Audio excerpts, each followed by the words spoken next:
Hello and welcome. These are the stories trending at this time. I am Dennis Adegunloye.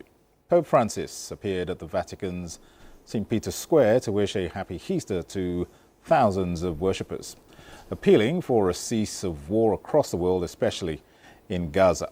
The Pope, 88, came out in a wheelchair and waved from the balcony of St. Peter's Basilica to cheering crowds below. His appearance had been eagerly anticipated following his discharge from hospital last month after 5 weeks of treatment for an infection that led to double pneumonia.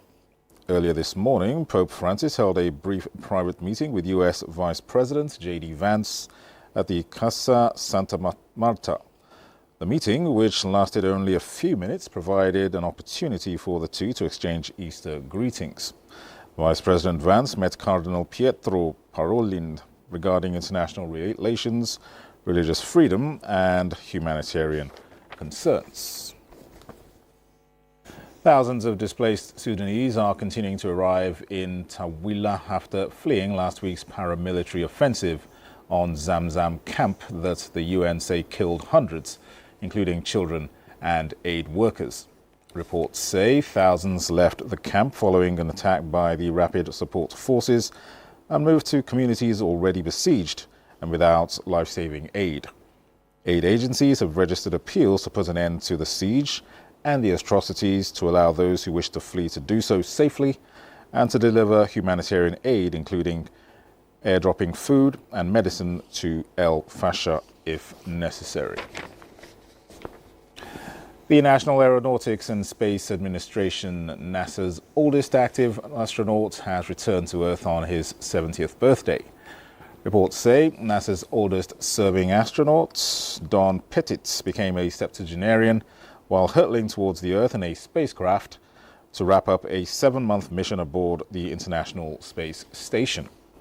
NASA, which landed in Kazakhstan on Sunday, the day of Pettit's milestone birthday, is the 4th space flight for Pettit, who has logged more than 18 months in orbit throughout his 29-year career.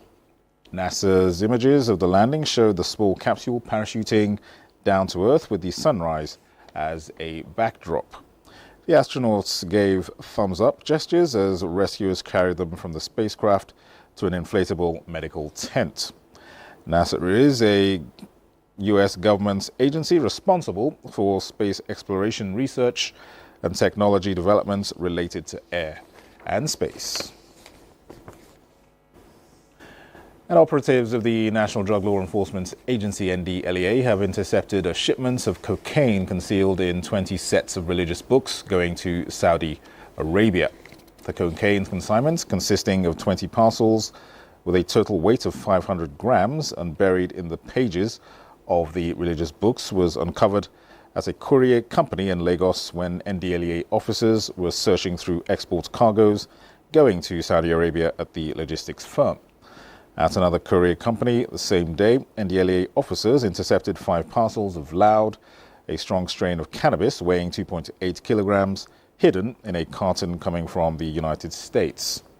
In Kano, a 22-year-old supplier of illicit substances to bandits, Mohammed had been arrested by NDLEA operatives on patrol along Bichi Kano Road while heading to Katsina with 277 ampoules of pentatoxin.